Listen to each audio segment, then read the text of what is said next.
A paz do Senhor, meus irmãos. Mais uma vez quero dar sequência, Quero aqui dar sequência à nossa série de estudo. Nós estamos estudando sobre o tabernáculo de Moisés e em cima desse estudo, daquilo que foi escrito para o nosso ensino, e aí pegando carona naquilo que o apóstolo Paulo nos escreve lá em Romanos 15, verso 4, que tudo que dantes foi escrito para o nosso ensino foi escrito, para que pela paciência e consolação das Escrituras tenhamos esperança. E nós estamos então estudando sobre o tabernáculo de Moisés para aprendermos sobre o nosso papel como igreja, nossa missão com relação ao Evangelho de Jesus Cristo. Certa vez também Jesus disse: examinai as Escrituras, porque elas testificam de mim. E ao fazermos esse estudo, examinando as Sagradas Escrituras, nós nos deparamos com aquilo que Deus já de antemão apontava para a vinda do Messias, para a vinda de Cristo. E o tabernáculo de Moisés, o tabernáculo que Deus instruiu Moisés para construir junto com o povo de Israel, então traz esse simbolismo da pessoa e do ministério de Jesus Cristo e da obra que ele iria realizar. Obra esta que nós chamamos de igreja. A igreja é a obra de Jesus Cristo. E como eu havia sugerido que esse estudo seria como uma viagem, um passeio pelo tabernáculo. E nos estudos anteriores nós fizemos então esse passeio e nos adentramos pelos portões do átrio, e aí aprendemos o significado dessa cortina que cerca esse quintal do templo, que nós chamamos de átrio. Nós não, a Bíblia chama de átrio.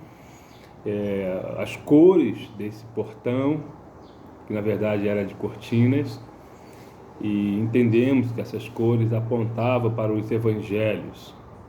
Ao entrarmos no átrio, nos deparamos com o altar do holocausto. Altar este que aponta para o sacrifício de Jesus Cristo e para o nosso sacrifício, Porque a nós também é exigido sacrifício, como Jesus bem colocou lá no Evangelho de Mateus, capítulo 16, no verso 24, que diz: quem quiser me seguir, negue-se a si mesmo, tome a sua cruz e siga-me. Quem quiser ser meu discípulo, negue-se a si mesmo, tome a sua cruz e siga-me. Então, a nós também, Deus requer de nós sacrifício de negarmos a nós mesmos, a nossa vontade. E depois do altar do holocausto, nos deparamos com a pia da purificação. E um detalhe que nos chama a atenção dessa pia é que o material que serviu de obra-prima, de material base, melhor dizendo, para a construção da pia, foram os espelhos das mulheres adoradoras. E o espelho traz então o significado de reflexão, ou seja, nós nos enxergamos no espelho, e o autoexame, uma autorreflexão nos leva então a olharmos para nós mesmos e assim examinarmos e nos avaliarmos para que possamos nos purificarmos. Como o apóstolo Paulo escreve: examine-se, pois, o homem a si mesmo. E agora, adentrando pelo templo, ou seja, pelo tabernáculo propriamente dito, o tabernáculo possui dois ambientes. Um ambiente maior, chamado lugar santo, e um ambiente menor, mais ao fundo, chamado lugar santíssimo.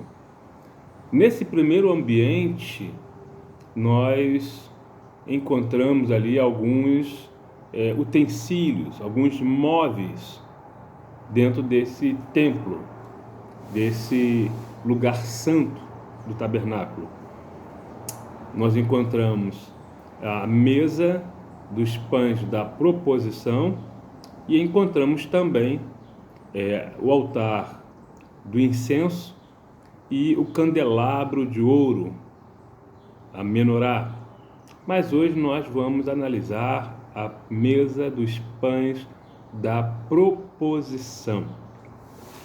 E eu gostaria então de convidá-los a ler comigo o texto de Êxodo, capítulo 26, capítulo 25, tá? Êxodo, capítulo 25, e a palavra de Deus diz, nós vamos ler capítulo 25, a partir do verso 23, ok?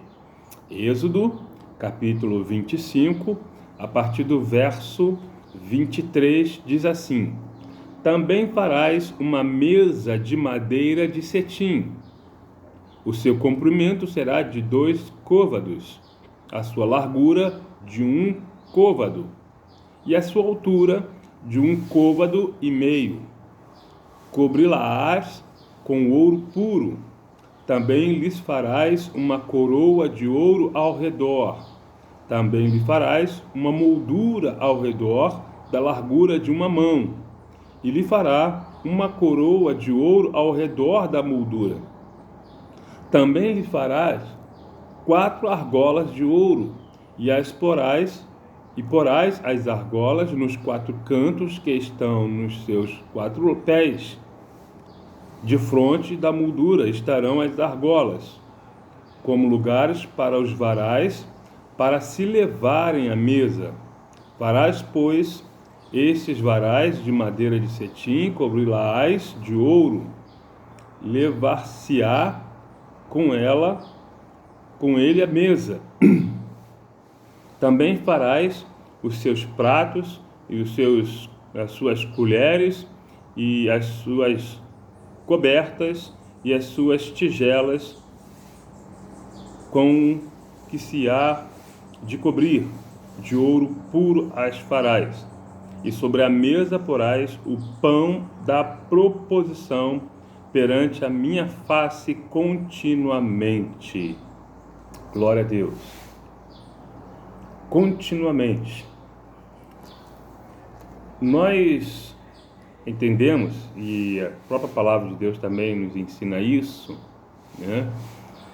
Que esses pães eram trocados todo sábado, eram trocados esses pães, e 12 pães eram confeccionados e colocados em pilhas, em 2 pilhas, e cada pilha contendo 6 pães, e esses pães segundo o número das tribos de Israel, ou seja, 12 tribos, 12 pães. Mas o que eu quero chamar a atenção aqui para três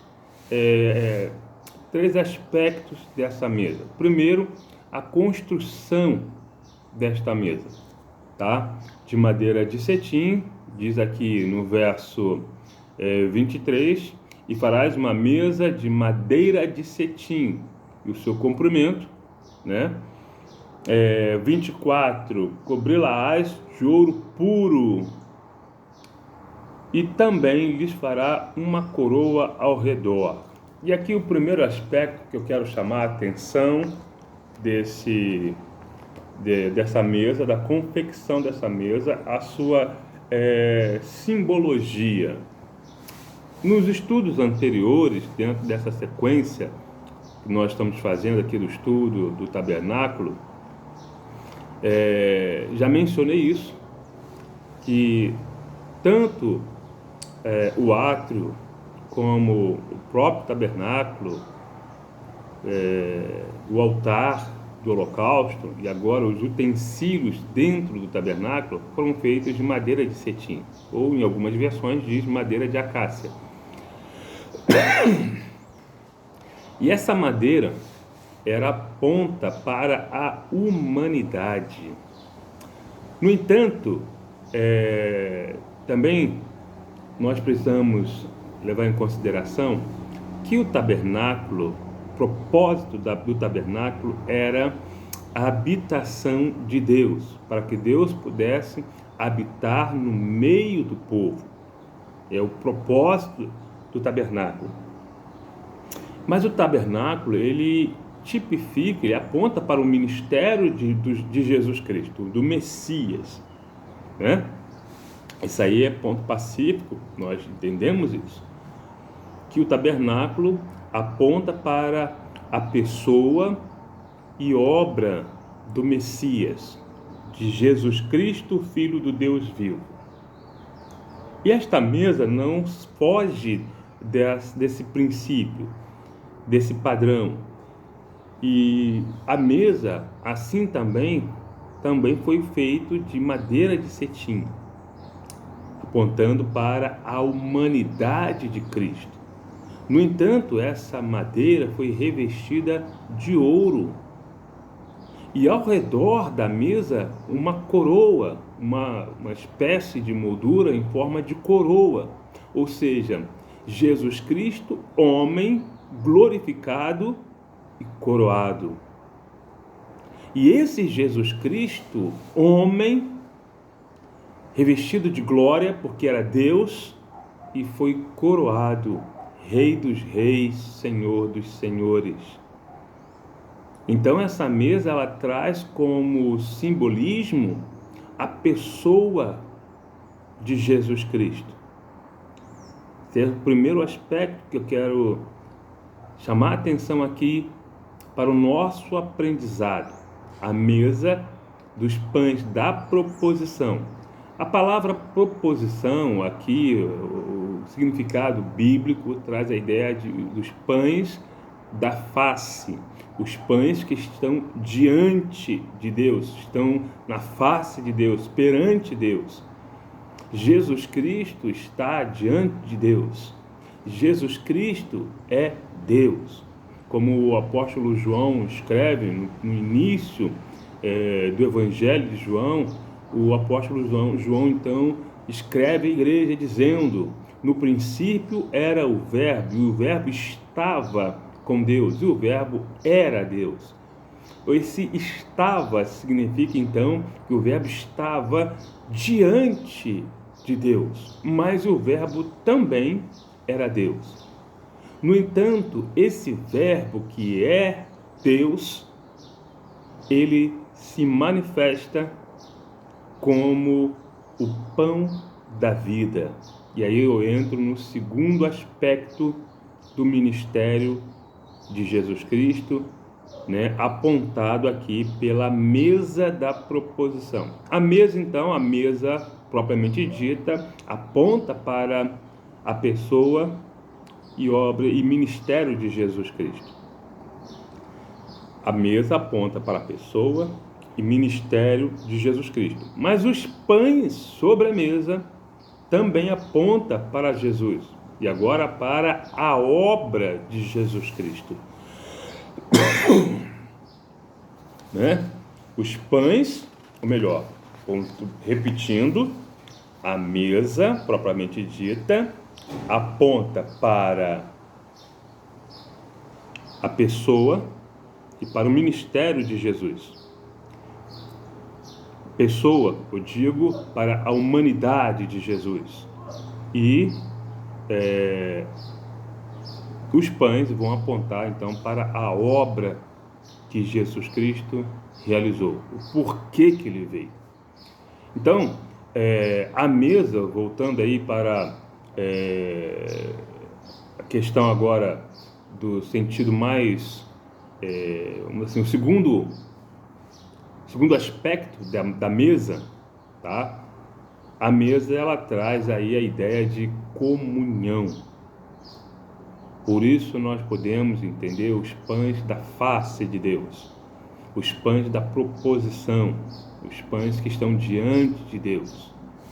Eu quero ler alguns versículos que nos mostram, então, que a mesa, ela tem, no sentido bíblico, mas até mesmo no sentido mais amplo, no sentido mais, assim, mais prático, inclusive no nosso dia a dia, a mesa, ela traz o significado de comunhão. É ao redor da mesa que nós nos assentamos e ao redor da mesa nos alimentamos, e esse momento onde a família se assenta unida ao redor da mesa para as refeições, podemos dizer, sem exagero, que é um momento sagrado, né? E a mesa então traz a ideia dessa comunhão do homem com Deus, o assentar-se à mesa, o homem e Deus em uma comunhão familiar. Essa ideia que a mesa traz. Nós vimos a questão da estrutura da mesa que aponta para Cristo, mas agora a mesa também traz essa simbologia da comunhão que nós temos com o nosso Deus, essa comunhão que o próprio Deus está propondo, porque a confecção dessa mesa também veio de um modelo que foi mostrado a Moisés no alto do monte, no Monte Horebe, né? Então, esta mesa, ela é uma proposta, assim, um convite que Deus nos faz, a nós, seu povo, para estarmos assentados à mesa, para termos comunhão. E eu quero ler algumas passagens bíblicas no Novo Testamento, em que Jesus, como Deus, ele sugere isso, essa intimidade ao redor da mesa. Vamos ver algumas passagens? A primeira passagem eu quero ler aqui em Mateus, tá? Vamos ganhar tempo aqui, eu já deixei marcado a minha Bíblia, você anota aí, tá? Mateus, no capítulo 26, do verso 18 ao 20. Olha só que diz, coisa linda que a palavra de Deus nos revela. Palavras de Jesus, Mateus 26, do verso 18 ao 20, e diz assim: e ele disse: ide à cidade a um certo homem e dizei-lhe: o mestre diz, o meu tempo está próximo, e em tua casa celebrarei a Páscoa com os meus discípulos. E os discípulos fizeram como Jesus lhes ordenara e prepararam a Páscoa. E chegando à tarde, verso 20, e chegada à tarde, assentou-se à mesa com os 12.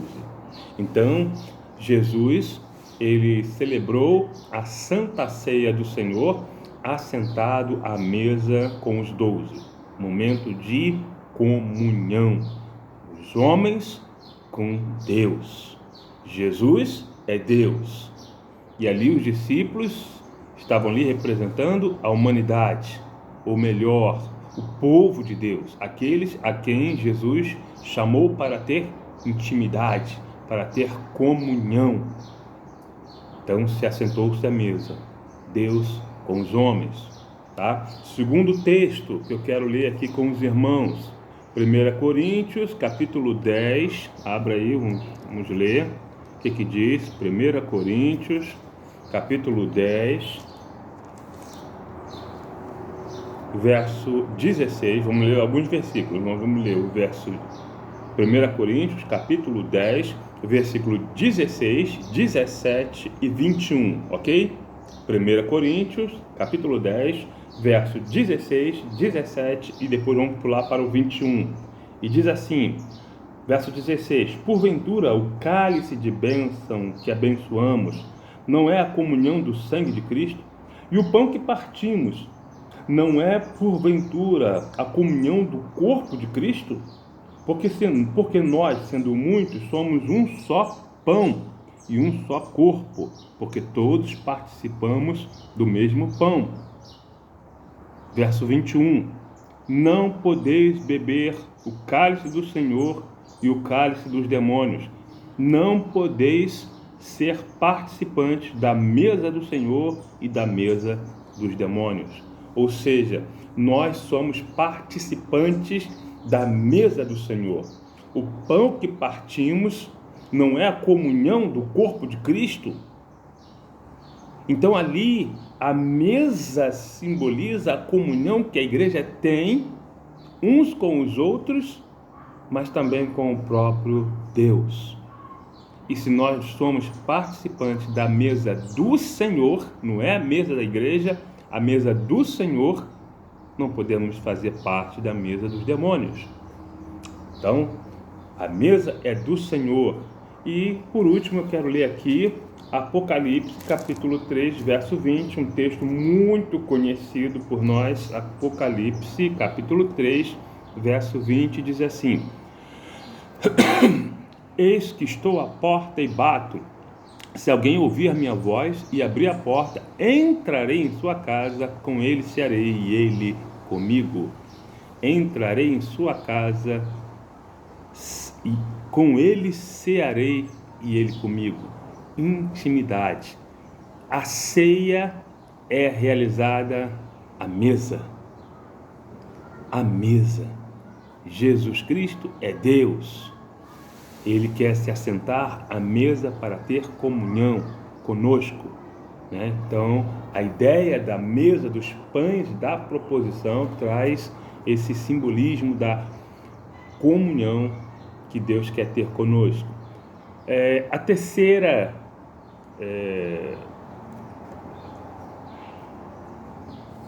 coisa que eu quero chamar a atenção aqui, que eu quero trazer aqui para o nosso ensino, é sobre o significado dos pães. Os pães significam, então, a provisão de Deus. Deus é o Deus da provisão. Deus é quem sustenta o seu povo. Deus, como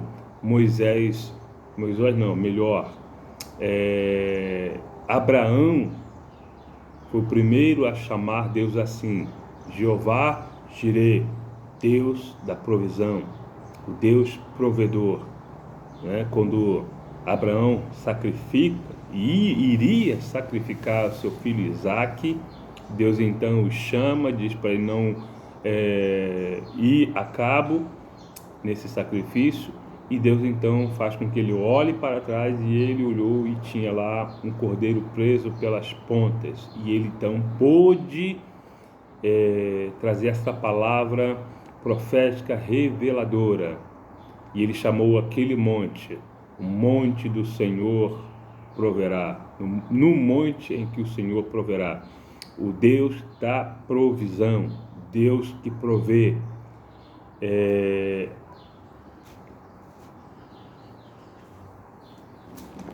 Jacó fugiu a mente. Jacó, ele fez uma oração. Nesta oração, ele, com certeza, nós percebemos isso através da oração de Jacó, que ele faz uma oração baseado naquilo que ele aprendeu com seu pai, que por sua vez Isaque havia aprendido com também seu pai Abraão. Então, Jacó, tendo essa herança de Abraão, ele pôde fazer essa oração. E essa oração eu queria ler com os irmãos, a oração de Jacó, quando Jacó fugia da casa de seu pai, por conta de Esaú, que queria o matar. E Jacó faz a seguinte oração, Gênesis capítulo 28, eu vou ler do verso 18 até o 22, até o 21, melhor. Diz assim: Então levantou-se Jacó pela manhã, de madrugada, tomou uma pedra que tinha posto por sua cabeceira, e a pôs por coluna, e derramou azeite em cima dela. E chamou o nome daquele lugar Betel. O nome, porém, daquela cidade dantes era Luz. E Jacó fez um voto, dizendo: Se Deus for comigo e me guardar nesta viagem que faço,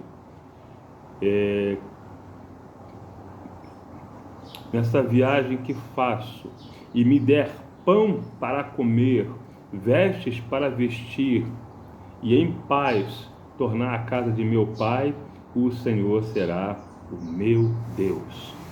Vê aí o voto que Jacó faz: se Deus me der pão para comer, vestes para vestir, e em paz tornar a casa de meu pai, Deus, o Senhor será o meu Deus.